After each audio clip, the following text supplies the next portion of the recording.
নির্বাচনের ভোটার তালিকা নিয়ে বাংলাদেশের রাজনৈতিক দলগুলোর মধ্যে ছিল সন্দেহ, ছিল প্রশ্ন। 111-এ জরুরি সরকার একটি প্রকল্পের মাধ্যমে ছবিসহ একটি গ্রহণযোগ্য ভোটার তালিকা তৈরি করে। গড়ে ওঠে ৮ কোটি ১০ লাখ নাগরিকের এক বিশাল তথ্য ভাণ্ডার। এখন সেই সংখ্যা ১১ কোটি ২১ লাখে গিয়ে ঠেকেছে। প্রকল্পের অন্যতম ঝুঁকি ছিল সাইবার নিরাপত্তা। সরকারের কাছে সংরক্ষিত এই তথ্য তৃতীয় কোনো পক্ষের কাছে কিংবা দখলে থাকলে রাষ্ট্রের জন্য যে বিরাট হুমকি, সেটা জেনেই কোটি কোটি টাকা খরচ করে সরকার তথ্য প্রযুক্তি বিশেষজ্ঞদের নিয়োগ দেয়। টাকা কিংবা তথ্য চুরি ঠেকাতে এমনকি সাইবার ক্রাইম রোধে ২০১৮ সালে গঠন করা হয় জাতীয় ডিজিটাল নিরাপত্তা কাউন্সিল। এর চেয়ারম্যান ছিলেন সাবেক প্রধানমন্ত্রী শেখ হাসিনা। তারেক এম বরকতুল্লাহ বুয়েট থেকে পাশ করা এই ব্যক্তি ২০১১ থেকে ২০২৩ সাল পর্যন্ত দায়িত্ব পালন করেছেন ডাটা সেন্টারের পরিচালক হিসেবে। ছিলেন বাংলাদেশ কম্পিউটার কাউন্সিল বিসিসির পরিচালকও। এছাড়া অতিরিক্ত দায়িত্ব হিসেবে ২০১৬ থেকে ২০২৩ পর্যন্ত ছিলেন বিডিজিসার্টের প্রকল্প পরিচালক। এমনকি গুরুত্বপূর্ণ ডিজিটাল নিরাপত্তা এজেন্সিরও পরিচালক ছিলেন ২০১৯ থেকে ২০২৩ পর্যন্ত।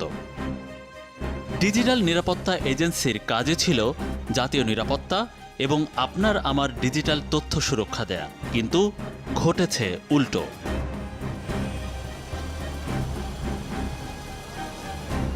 আমাদের অনুসন্ধানে বেরিয়ে এসেছে এই তারেক বরকতুল্লাহর সহায়তায় এবং সাবেক প্রধানমন্ত্রী শেখ হাসিনার ছেলে সজীব ওয়াজেদ জয়ের ক্ষমতার অপব্যবহারে একটি চক্র আপনার আমার গোপন তথ্য খোলা বাজারে বিক্রি করে দিয়েছে, এমনকি পাচার হয়ে গেছে দেশের বাইরেও। কথায় কথায় আমরা সবসময় অনেক সময় বলি যে দেশ বিক্রি হয়ে গেছে, দেশ বিক্রি হয়ে গেছে। এই যে ঘটনাটা ঘটেছে, এই যে আমাদের ১২-১৩ কোটি লোকের ব্যক্তিগত তথ্য যে বাইরে চলে গেছে, বিক্রি করা হয়েছে তাদের তথ্যটি, এটি কিন্তু দেশ বিক্রি নয়, এটা দেশের মানুষকে বিক্রি করে ফেলা হয়েছে, যেটা হয়তো দেশ বিক্রির চাইতেও আরও ভয়ঙ্কর। আপনার আমার ব্যক্তিগত তথ্য সুরক্ষা দেওয়ার দায়িত্ব সরকারের। গোপনীয় তথ্য নীতিমালা বলছে কারো ব্যক্তিগত তথ্য শুধু দাপ্তরিক কাজে, সেবা প্রদানে কিংবা আইন প্রয়োগকারী সংস্থা তাদের তদন্তের স্বার্থে ব্যবহার করতে পারবেন। কোনোভাবেই বাণিজ্যিক উদ্দেশ্যে এসব তথ্য ব্যবহার করা যাবে না। অথচ সরকারের গুরুত্বপূর্ণ পদে বসে ক্ষমতার অপব্যবহার করে কিভাবে একটি চক্র আপনার আমার সেসব তথ্য বিক্রি করে তাদের পকেট ভারী করেছে, রাষ্ট্রকে ফেলেছে হুমকির মুখে। এই অনুসন্ধানের শুরুতেই একজন অতি পরিচিত ব্যক্তির সাথে পরিচয় করিয়ে দেব আপনাদের। জুনাইদ আহমেদ পলক ২০০৮ সালের নির্বাচনে নাটোর ৩ আসন থেকে আসেন জাতীয় সংসদে। আইএসপি ৭০% সার্ভার সেখানে কিন্তু ডাউন হয়ে গেছে। ২০১৩ সাল থেকে ২০২৪ টানা ১১ বছর ছিলেন ক্ষমতাচ্যুত আওয়ামী লীগ সরকারের ডাক, টেলিযোগাযোগ ও তথ্য প্রযুক্তি প্রতিমন্ত্রী। পলক ছিলেন ক্ষমতাচ্যুত প্রধানমন্ত্রী শেখ হাসিনার ছেলে সজীব ওয়াজেদ জয়েরও বেশ ঘনিষ্ঠ। এমনকি বৈষম্য বিরোধী ছাত্র আন্দোলনে সরকারের পক্ষে বেশ ভূমিকাও দেখা গিয়েছিল পলকের। আমরা ইন্টারনেট বন্ধ করিনি, ইন্টারনেট বন্ধ হয়ে গেছে। ২১ এপ্রিল ২০১৯ গণভবন কমপ্লেক্স। নির্বাচন কমিশন ও আইসিটি বিভাগের কয়েকজন কর্মকর্তাকে নিয়ে এই ভবনে বিশেষ সভা করেন সাবেক প্রধানমন্ত্রীর তথ্য ও যোগাযোগ প্রযুক্তি বিষয়ক উপদেষ্টা সজীব ওয়াজেদ জয়। সভায় জাতীয় পরিচয়পত্রের ডাটাবেজের মিরর কপি অর্থাৎ হুবহু কপি চেয়ে বসেন জয়। রাষ্ট্রীয় এই গুরুত্বপূর্ণ তথ্য কেন চাইলেন সজীব ওয়াজেদ জয়? কার জন্য, কি কারণে? সভার দুদিন পর অর্থাৎ ২০১৯ সালের ২৪ এপ্রিল ৮ সদস্যের একটি টেকনিক্যাল কমিটি গঠন করেন আইসিটি বিভাগের সচিব NM জিয়াউল আলম। কমিটির আহ্বায়ক করা হয় বিসিসির পরিচালক তারেক এম বরকতুল্লাহকে। নির্বাচন কমিশন থেকে ১১ কোটি নাগরিকের তথ্য কিভাবে দেয়া হবে সেই বিষয়ে 7 কার্যদিবসের মধ্যে রিপোর্ট দিতে বলা হয় কমিটিকে, কিন্তু 4 কার্যদিবসের মাথায় রিপোর্ট দিয়ে দেয় সেই কমিটি। কমিটির বাকি 7 সদস্য ছিলেন নির্বাচন কমিশনের আব্দুল বাতেন, মোহাম্মদ আশরাফ হোসেন, এনটিএমসির মোহাম্মদ রাকিবুল হাসান, মন্ত্রিপরিষদ বিভাগের মোহাম্মদ রেজাউল ইসলাম, ঢাকা বিশ্ববিদ্যালয়ের অধ্যাপক doctor Mohammad Haider Ali, Canadian university of বাংলাদেশের ভিসি অধ্যাপক ডক্টর মোহাম্মদ মাহফুজুল ইসলাম এবং জন্ম ও মৃত্যু রেজিস্ট্রার জেনারেল অলিউল হাসান। কমিটির একজন সদস্যের সাথে কথা হয় মোবাইল ফোনে। মতামত দেওয়ার জন্য বলা হয়েছিল যে এই এনআইডির যে এক্সেস এইটা আসলে দেওয়া কতটা ঠিক হবে বা যৌক্তিক কিনা। তা আপনারা 4 দিনের ভিতরে স্যার এটার মতামত দিয়ে দিয়েছিলেন। 4 দিনে স্যার কিভাবে মতামত দিয়েছিলেন স্যার? আমরা কখনোই এই ধরনের কোনো মিটিং করিনি, বুঝছেন, অথবা আমি ওই মিটিং কিভাবে ভালোভাবে জানিও না, কারণ NID itself a citizen database. এখানে আবার কেন সিটিজেন ডেটাবেস করতে হবে আমি ঠিক বুঝলাম না। এবং সজীবদের জয়ের কোনো মিটিং আমি কখনো অ্যাটেন্ড মানে কোনোদিন আমার সৌভাগ্য বা দুর্ভাগ্য কিছুই হয়নি কোনোদিন। যে চিঠিতে নির্বাচন কমিশন থেকে তথ্য ভাণ্ডারের মিরর কপি চাওয়া হয়েছে, সেটা নিয়ে আমরা হাজির হই একজন আইটি বিশেষজ্ঞের সামনে। আমরা দেখেছি যে পরিচয় নামে একটা অর্গানাইজেশন, যেটার মালিকানায় তৎকালীন প্রধানমন্ত্রীর সন্তানের ছেলের বন্ধুবান্ধবদের একটি কোম্পানি ছিল। সেই কোম্পানিটার নাম ছিল ডিজিকন নামে একটা কোম্পানি। সেই কোম্পানিটা সহায়তায় একটা প্ল্যাটফর্ম তৈরি করা হলো, ওই কোম্পানিটাকে দিয়েই প্ল্যাটফর্ম তৈরি করা হলো, যেখানে যে কোনো এনআইডি বা জাতীয় পরিচয়পত্রের ভেরিফিকেশনের জন্য ওই কোম্পানির মাধ্যমেই যেতে হবে। পরিচয় সম্পর্কে জানাবো, তার আগে নির্বাচন কমিশনের প্রধান কার্যালয়ে যেতে চাই টিম 360 ডিগ্রি। এখানে এসে জানা গেল মাত্র 12 দিনের মাথায় বিসিসিকে তথ্য ভাণ্ডারের অ্যাক্সেস দিয়েছিল নির্বাচন কমিশন।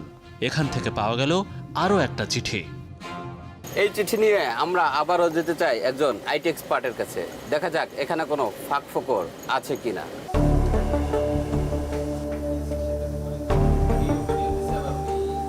19 সালে যেটা ওরা করলো যে একটা ডিপিএম, ডিরেক্ট প্রকিউরমেন্ট মেথড, যেটা সাধারণত গভর্নমেন্ট টু গভর্নমেন্ট প্রতিষ্ঠানগুলোর ক্ষেত্রে অথবা কারো যদি কোনো এক্সক্লুসিভ টেকনিক্যাল অ্যাবিলিটি থাকে, অন্য কারো নাই, তাদের ক্ষেত্রে ডিপিএম পদ্ধতিটা প্রয়োগ করা হয়। তো এই ধরনের কাজে এরকম ডিপিএমে যাওয়াটা একটা ঠিক যৌক্তিক না, প্রশ্নবিদ্ধ, এবং যেখানে বিসিসি নিজেরই সক্ষমতা ছিল এই ধরনের সেবা দেওয়ার, সেখানে যাওয়াটা আরও বেশি প্রশ্নবিদ্ধ।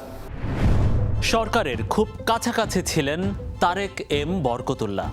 ডিজিটাল বাংলাদেশ গড়ার নামে যত কেনাকাটা, অ্যাপ তৈরি কিংবা তথ্য প্রযুক্তির সব কলকাঠি নাড়তেন পেছনে থেকে। জাতীয় তথ্য ভাণ্ডারের মিরর কপি কৌশলে নিয়ে নেন নিজের হাতে। তারপর সেই মিরর কপি দিয়ে কি করেছে কম্পিউটার কাউন্সিল জানবো, তার আগে নিচ্ছি ছোট্ট একটা বিরতি।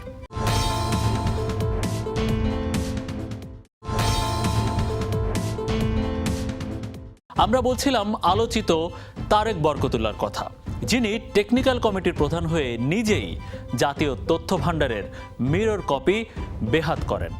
এরপর নাগরিক সেবা দেয়ার নামে খোলেন নতুন ওয়েবসাইট, নাম দেওয়া হয় পরিচয়.gov.bd। 16 সেপ্টেম্বর 2019। নাগরিক সেবা দেয়ার নামে নতুন ওয়েবসাইট পরিচয়.gov.bd-র এই উদ্বোধন অনুষ্ঠানে প্রধান অতিথি ছিলেন সজীব ওয়াজেদ জয়, সাথে ছিলেন সাবেক প্রতিমন্ত্রী জুনায়েদ আহমেদ পলকও। অনেকদিন ধরে আমরা চেষ্টা করতে করতে এখন এটা পাবলিক প্রাইভেট পার্টনারশিপে আজকে আমাদের আইসিটি মিনিস্ট্রি, আমরা খুবই আনন্দিত এই সার্ভিস আজকে বাংলাদেশে লঞ্চ করতে পেরে। কাগজে কলমে এই ওয়েবসাইট বিসিসি বানালেও পরিচালনার দায়িত্ব দেওয়া হয় বেসরকারি প্রতিষ্ঠান ডিজিকন গ্লোবাল সার্ভিসেস লিমিটেডকে, যার কর্ণধার ওয়াহিদুর রহমান শরীফ। ডিজিকন টেকনোলজি লিমিটেডের ব্যবস্থাপনা পরিচালকও তিনি। 2010 সাল থেকে ব্যবসা শুরু করে দখলে নেন দেশের পুরো IT sector. The university of Texas at Arlington, আমেরিকার একই বিশ্ববিদ্যালয়ে পড়াশোনার সুবাদে জয়ের ঘনিষ্ঠ হয়ে ওঠেন ওয়াহিদুর রহমান শরীফ। পরিচয়.com নির্বাচন কমিশনের তথ্য ভান্ডার পেয়ে কি করেছে সেটি খুঁজতে গিয়ে বেরিয়ে আসে ভয়াবহ চিত্র।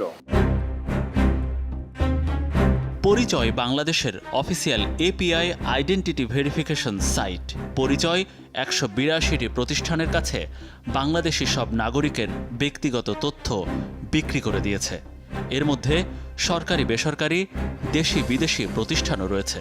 পরিচয়.com থেকে যারা তথ্য কেনেন তার একটি Bangladesh medical and dental council বা বিএমডিসি। রাজধানীর বিজয়নগরের বিএমডিসি কার্যালয়। ভারপ্রাপ্ত রেজিস্ট্রার ডাক্তার লিয়াকত হোসেনের কাছে আমরা জানতে চাই, সরকারি প্রতিষ্ঠান হয়েও সরাসরি ইসি থেকে না নিয়ে কেন পরিচয়.com থেকে তথ্য কিনছে বিএমডিসি। প্রশ্ন শুনেই বেশ অবাক হলেন তিনি। বললেন কিছুই নাকি জানেন না তিনি। এনআইডি ভেরিফিকেশন যে এটা যে আপনার কাছে প্রথমে আমি নাম শুনলাম, জানি না। বিএমডিসির রেজিস্ট্রার লিয়াকত হোসেন এ বিষয়ে কিছুই জানেন না। এটি কিভাবে সম্ভব? তাহলে সরকারি এই প্রতিষ্ঠানের নামে কারা কিভাবে পরিচয়ের কাছ থেকে তথ্য কিনে নিচ্ছে সেটি খুঁজে বের করতে চাই আমরা। আমরা জানতে পারি একটি আইটি প্রতিষ্ঠানকে আউটসোর্সিংয়ের মাধ্যমে বিএমডিসির আইটির কাজ দেওয়া হয়েছে। প্রতিষ্ঠানটির বিভিন্ন সেকশনে অনেক খোঁজাখুঁজির পর জানা গেল সেই আইটি প্রতিষ্ঠানের নাম Pramiti computer and network private limited. রাজধানীর আদাবরের রিং রোড এলাকা। প্রমিতি কম্পিউটার্স অ্যান্ড নেটওয়ার্ক লিমিটেডের কার্যালয়ে টিম 360 ডিগ্রি। প্রতিষ্ঠানটির কর্ণধার রুহুল আমিন এ বিষয়ে ক্যামেরার সামনে কোনো বক্তব্য দিতে রাজি হলেন না, দিতে চাইলেন না কোনো তথ্য। আমরা যারা ধরেন বিভিন্ন ক্লায়েন্ট নিয়ে বিজনেস করি, হ্যাঁ, ক্লায়েন্টের ব্যাপারে কোনো কথা তার অ্যাবসেন্সে বলা, তার কন্ট্রাক্টে আমরা না। কিন্তু আমাদের এ বিষয়ে জানতেই হবে। ফিরলাম আবারও বিএমডিসি কার্যালয়ে। এরই মধ্যে আমাদের ফোন করে বসেন প্রমিতি কম্পিউটারের ব্যবস্থাপনা পরিচালক রুহুল আমিন। এবার মোবাইল ফোনে ফাঁস করে দিলেন ভয়ঙ্কর সব তথ্য। যেটা বলছিলেন যে পরিচয়.com থেকে আপনারা কেনেন মানে ডাটা, হ্যাঁ, ওই অনলাইন থেকে কিনি, এটা সবার জন্য ওপেন। কিভাবে কেনেন এটা? ওই অনলাইনে পেমেন্ট করে যে 500, 1000, 5000 এরকম স্লট থাকে। তো আমরা 5000 কিনলে 5000-এর জন্য 5 টাকা প্লাস ভ্যাট ট্যাক্স যেই টাকা হয় সেই টাকা আমরা পেমেন্ট করলে 5000-এর স্লট চলে আসে, তখন 5000 ভেরিফিকেশন হয়। আচ্ছা আচ্ছা আচ্ছা, ওইভাবে হচ্ছে যে আপনারা কেনেন। পরিচয়ের সাথে আপনাদের কোনো চুক্তি নাই? না, এটা চুক্তি থাকতে হবে না, তো চুক্তি থাকতে হবে না, শুধু যখন দরকার হয় তখনই কিনতে পারে। হ্যাঁ, যখন দরকার হবে তখনই। তার মানে নির্বাচন কমিশন ইসির সাথে চুক্তি করে তথ্য ভাণ্ডারে অ্যাক্সেস নেয় বিসিসি। এরপর পরিচয়ের মাধ্যমে তথ্য চলে যাচ্ছে 182টি সরকারি বেসরকারি দেশি বিদেশি প্রতিষ্ঠানে। আর এই 182 প্রতিষ্ঠান থেকে আপনার আমার তথ্য চলে যাচ্ছে মানুষের হাতে হাতে। তবে শুধু বিসিসির সাথে নয়, সীমিত পরিসরে 170টি সংস্থার সাথে সরাসরি চুক্তি করে নির্বাচন কমিশন। অর্থাৎ এই 170টি সংস্থা তথ্য ভাণ্ডারের সার্ভারে গিয়ে তথ্য যাচাই বাছাই করতে পারে। নির্বাচন কমিশনের সাথে সরাসরি চুক্তি করে তথ্য সেবা নিচ্ছে ঢাকা মহানগর ডিএমপি, পুলিশের বিশেষ শাখা এসবি, অপরাধ তদন্ত বিভাগ সিআইডি সহ পুলিশের বিভিন্ন ইউনিট। অথচ খোদ পুলিশ সদর দপ্তর তথ্য কিনছে পরিচয়.com থেকে। পুলিশ সদর দপ্তর কেন তৃতীয় পক্ষ পরিচয়.com থেকে তথ্য কিনছে জানতে আমরা যোগাযোগ করি পুলিশ সদর দপ্তরের মিডিয়া শাখায়। তাদের কথা অনুযায়ী লিখিত প্রশ্ন পাঠালেও পুলিশ সদর দপ্তর আমাদের কোনো বক্তব্য দেয়নি। বেসরকারি এই প্রতিষ্ঠানের নাম সেবা XYZ। সেলুন, বিউটি, ক্লিনিং সহ বিভিন্ন হোম সার্ভিস এবং ই-ওয়ালেট সেবা দিয়ে থাকে প্রতিষ্ঠানটি। রাজধানীর মহাখালী DOHS এলাকার সেবা XYZ এর প্রধান কার্যালয়ে টিম 360 ডিগ্রি। আমরা জানতে চাই, নির্বাচন কমিশনের সাথে সরাসরি চুক্তি থাকার পরেও পরিচয়.com থেকে তথ্য কেনার কারণ কি? ইলেকশন কমিশনের ধরেন ওই এপিআই সার্ভিসটা এত বেশি তখন স্মুথ ছিল না।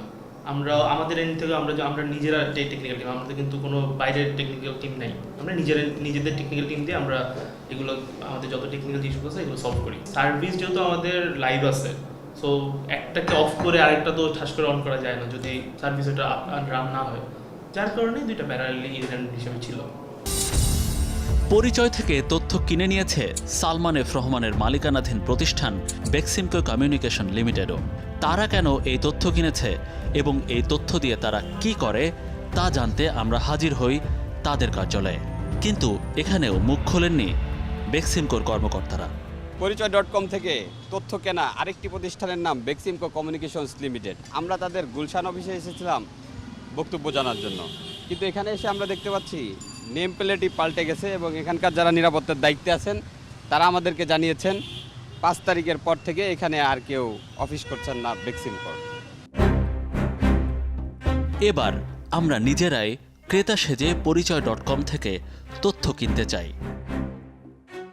এনআইডি নম্বর দিতেই বেরিয়ে আসে সেই ব্যক্তির ছবি, নাম, ঠিকানা, পরিচয়। এখন চাইলেই এই ব্যক্তির পরিচয় ব্যবহার করে যে কোনো অপরাধমূলক কর্মকাণ্ড করা সম্ভব। কিন্তু আমরা এটি করেছি শুধু পরিচয়.com-এর তথ্য বেচাকেনার বিষয়টি যাচাই বাছাই করার জন্যই। এই তথ্য কিনতে আমাদের লেগেছে 20 টাকা।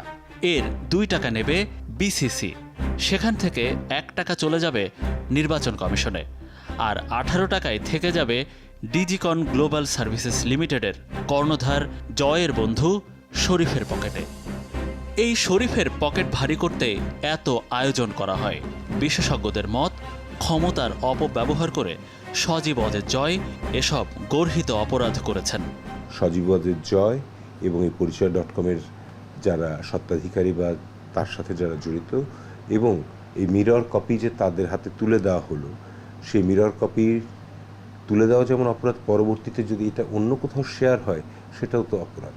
সো আমাদের পুরো ন্যাশনাল ডাটাবেস যেটা রয়েছে আমাদের জনগোষ্ঠীর, 12 কোটি হোক 13 কোটি যাই হবে, এই প্রত্যেকের কিন্তু এখন আমরা ঝুঁকির মধ্যে রয়েছি। রাষ্ট্রদ্রোহিতা হয়তো সজীব ওয়াজেদ জয় যিনি প্রথমে বিক্রি করছেন তার নামে আসতে পারে, ডিজিকনের যে নাম বলছেন তার নামে আসতে পারে, বাট যারা কিনেছে তাদের বিরুদ্ধে রাষ্ট্রদ্রোহিতা হবে না, কারণ তাদের কাছে অফার করেছে, তারা তাদের কাজের জন্য কিনে নিয়েছে।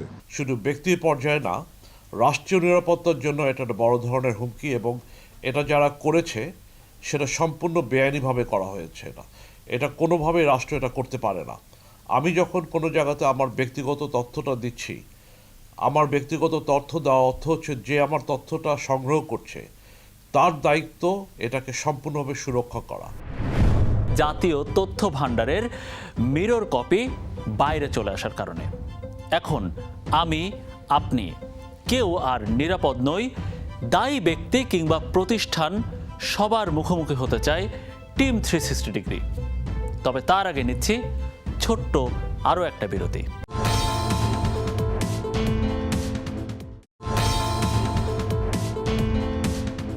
অনুসন্ধানের এই পর্যায়ে এসে আমাদের 3 ব্যক্তির কথা শোনা জরুরি। জানতে হবে কী কারণে মিরর কপি বাইরে এনে জাতিকে বিপদের মুখে ঠেলে দেওয়া হলো। টাকার বিনিময়ে কেন ব্রিটেন বা ভারত সহ বিদেশি সংস্থার হাতে আমার আপনার ব্যক্তিগত তথ্য তুলে দেওয়া হলো। প্রথমে যোগাযোগের চেষ্টা সেই তারেক এম বরকতুল্লাহর সাথে। বাংলাদেশ কম্পিউটার কাউন্সিল বিসিসির কার্যালয়। আলোচিত তারেক এম বরকতুল্লাহ এখন বিসিসিতে নেই। নতুন দায়িত্বে এসেছেন অতিরিক্ত সচিব মাহবুবুর রহমান। আমরা ডিজিকনের হাতে এটার ব্যবহারের নিয়ন্ত্রণ, যেহেতু তাকে এপিআই দিয়ে দিয়েছি, আপনাকে আমার ঘরের চাবি দিয়ে দিলে আপনি চাবি দিয়ে তো যে কোনো সময় আমার ঘরে ঢুকতে পারবেন, তো সেই অর্থের নিয়ন্ত্রণ ওই তার কাছে দিয়ে দেওয়া হয়েছে। তখন সে এই চাবি দিয়ে কয়বার ঘরে ঢুকে কি ব্যবহার করেছে সেটা তো তদন্ত করে দেখতে হবে। এটা আমার কাছে যখন আসছে তখন আমরা ওই যে আপনার ডিজিকন গ্লোবাল সার্ভিসেস লিমিটেড, যেটা ডিজিসিএল বলি, তাদেরকে আমরা অলরেডি গতকালকে একটা চিঠি দিয়েছি তাদেরকে ব্যাখ্যা দেওয়ার জন্য যে চুক্তির কিছু ধারা বা চুক্তির কিছু বিধান তারা অলরেডি ভঙ্গ করেছে। এনআইডি ইনফরমেশন লিক হওয়া it's a national threat I believe. Tareq বরকতুল্লাহর ব্যক্তিগত মোবাইলে বার্তা পাঠানো হলে তিনি লিখিত প্রশ্ন চান। লিখিত প্রশ্ন পাঠানো হলেও সাড়া দেননি তারেক বরকতুল্লাহ। এবার যেতে হবে ডিজিকনের কর্ণধার ওয়াহিদুর রহমান শরীফের কাছে। জাতীয় তথ্য ভাণ্ডারকে কেন অরক্ষিত করে ফেললেন শুনতে চাই তার মুখ থেকেই। রাজধানীর নিকেতন এলাকা। ডিজিকনের মালিক ওয়াহিদুর রহমান শরীফের খোঁজে আমরা এসেছি তার নিকেতনের এই অফিসে। দেখা যাক এখানে তাকে পাওয়া যায় কিনা। আপনাদের বস কোথায়? দেশের বাইরে? ওয়াহিদুর রহমান শরীফ ভাই কোন দেশে? কবে গেছে উনি? 5 তারিখের আগে না পরে?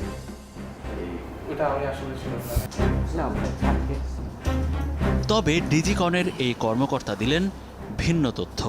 বেশ কতগুলো দিন ধরে অসুস্থ, অফিস করে না, বেশ অসুস্থ আর কি, কথাবার্তা খুব বেশি প্রয়োজন না হলে বলেন না। দেশে আছেন? কোথায় আছেন এটা আমি বলতে পারি না স্যার, অসুস্থ এটা জানি। আচ্ছা আচ্ছা, কতদিন এই অফিসে আসে না? কত? 17-18 দিন।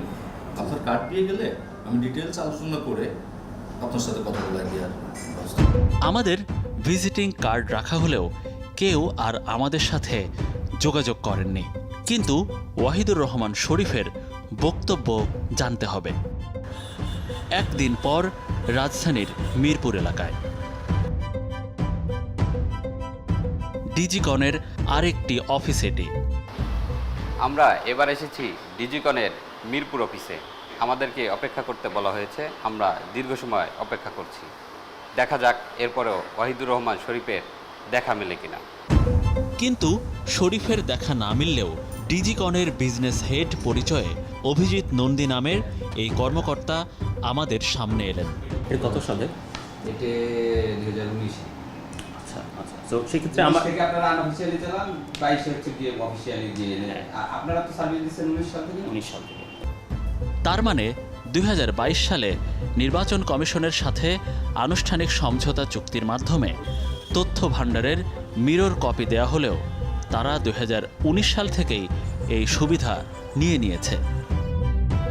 অবশেষে ডিজিকনের কর্ণধার ওয়াহিদুর রহমান শরীফ মোবাইল ফোনে সব দায় চাপালেন বাংলাদেশ কম্পিউটার কাউন্সিল এবং নির্বাচন কমিশনের উপর।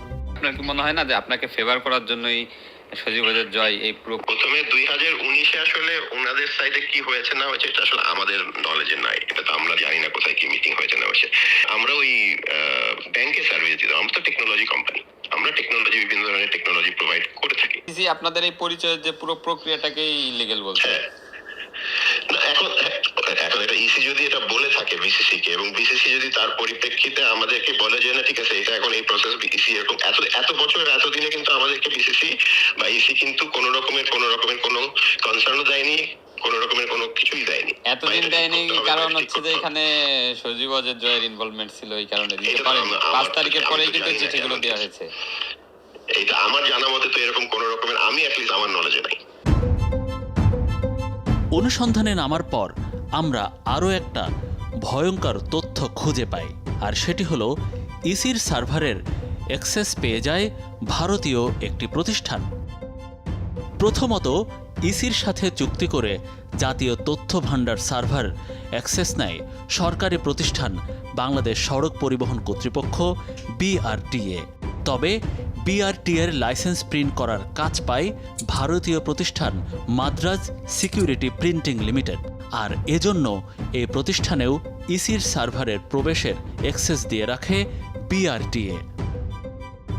এতে বাংলাদেশের 11 কোটি মানুষের সব তথ্য চলে যায় ভারতীয় ওই প্রতিষ্ঠানের কাছে। আর এই কাজটি পেতে সহায়তা করেন সাবেক আইনমন্ত্রী আনিসুল হকের প্রতিষ্ঠান সিএনএস। বিআরটিএ কার্যালয়ে টিম 360 ডিগ্রি। মাদ্রাজ কিন্তু কোনো এন্টিটি না, বিআরটিএর সফটওয়্যারটা মেইনটেইন করতেছে মাদ্রাজ। দেখতে হবে যে কত ব্যাপকভাবে এটাকে মিসইউজ করা হয়েছিল, সেটাকে নিরূপণ করে দেখতে হবে যে কেন করা হয়েছিল এবং কোন ব্যক্তি বা কোন সংস্থা এই কাজটা বেআইনিভাবে করেছিল তাদেরকে প্রথমে জবাবদিহিতার আওতায় আনতে হবে। দ্বিতীয়টা হচ্ছে যে এই যে কন্ট্রাক্টগুলো করা হয়েছে বিভিন্ন সংস্থা এবং ব্যক্তিকে এই ডাটাবেজে অ্যাক্সেস দেওয়ার জন্য, সেটাকে সম্পূর্ণভাবে রিভিউ করে এটা পথ সম্পূর্ণভাবে বন্ধ করে দিতে হবে। যে আমাদের ডেটা প্রোটেকশন অ্যাক্ট, যে উপাত্ত সুরক্ষা যে অ্যাক্ট, সেটি কিন্তু এখনও ড্রাফট হয়েছে, কথাবার্তা হচ্ছে, সেটি কিন্তু এখনও কার্যকর হচ্ছে না। সেটি যদি হয়ে যায় তাহলে যে নাগরিকদের ডেটা সুরক্ষার, উপাত্ত সুরক্ষার যে সমস্ত সেখানে মেকানিজম আছে, সেটি দিয়ে আপনি কিন্তু কাউকে জবাবদিহির আওতায় আনতে পারবেন, অ্যাকাউন্টেবিলিটি, তাকে জিজ্ঞেস করতে পারেন এটা কেন হলো, তার বিরুদ্ধে ব্যবস্থা নিতে পারেন। সেই জিনিসটাও আমাদের এখানে কিন্তু এখনও হয় নাই। সাধারণ নাগরিকের গোপন তথ্য চুক্তির মাধ্যমে বিক্রি করে দেয়া কতটা আইনসম্মত? এসব অভিযোগের বিষয়ে ইলেকশন কমিশন সচিব শফিউল আজিমের বক্তব্য জানতে চাই আমরা। শফিউল আজিম আমাদের কাছ থেকে লিখিত প্রশ্ন নিলেও কোনো বক্তব্য না দিয়ে জনসংযোগ শাখার পরিচালক শরীফুল আলমের কাছে পাঠিয়ে দিলেন।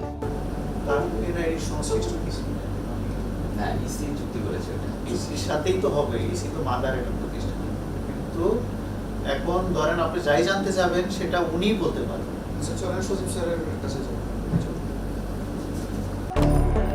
শরীফুল আলম আমাদের আবারও নিয়ে এলেন সচিবের কার্যালয়ে। আসলে এনআইডি উইং এর যে ডিজি উনি কথা বলেন, ওনার কাছে আপনারা অ্যাপ্রোচ করেন, উনি যদি কথা বললে বেটার, আর যদি না বলে তাহলে আর আসবে। এবার আমাদের দেখিয়ে দেওয়া হলো এনআইডি অনুবিভাগের মহাপরিচালকের কার্যালয়। তিনিও আমাদের কাছ থেকে লিখিত প্রশ্ন নিলেন, কিন্তু দিলেন না কোনো বক্তব্য। আমরা আবারও নির্বাচন কমিশন সচিব শফিউল আজিমের কার্যালয়ে। আমাদেরকে ঠিক এভাবেই দীর্ঘ সময় অপেক্ষা করানো হলো। নিয়ে যাওয়া হলো এক কর্মকর্তার রুম থেকে আরেক কর্মকর্তার রুমে, কিন্তু তারপরও শেষ পর্যন্ত ক্যামেরার সামনে আনুষ্ঠানিকভাবে কথা বলতে রাজি হলেন না কেউ। সজীব ওয়াজেদ জয় কেন গণভবনে সভা ডেকে জাতীয় তথ্য ভাণ্ডারের মিরর কপি চেয়েছিলেন? কেন সেই মিরর কপির সুবাদে তথ্য এখন মানুষের হাতে হাতে জানতে হবে? তিনি বর্তমানে দেশের বাইরে অবস্থান করায় তার সাথে সরাসরি সাক্ষাৎ করতে পারেনি টিম 360 ডিগ্রি। তবে সব যোগাযোগ মাধ্যমে কথা বলার চেষ্টা করে টিম 360 ডিগ্রি। সবশেষে ইমেইলে বার্তা পাঠানো হলেও কোনো জবাব মেলেনি। আইসিটি ও টেলিযোগাযোগ খাতের মূল নিয়ন্ত্রক ছিলেন সাবেক প্রধানমন্ত্রীর ছেলে সজীব ওয়াজেদ জয়। তার ক্ষমতার অপব্যবহার, আধিপত্য আর দাম্ভিকতায় জাতীয় নিরাপত্তা এখন হুমকির মুখে। ফাঁস হয়ে যাওয়া কিংবা বিক্রি হয়ে যাওয়া এসব তথ্য কিভাবে সুরক্ষায় আনা যায়, সেটাই এখন সামনে কঠিন চ্যালেঞ্জ। দর্শক, আপনাদের কাছে সুনির্দিষ্ট কোনো তথ্য থাকলে আমাদের জানাতে পারেন পর্দায় দেখানো মাধ্যমগুলোতে। তবে কথা কিন্তু একটাই, ভালো থাকবেন, ভালো রাখবেন।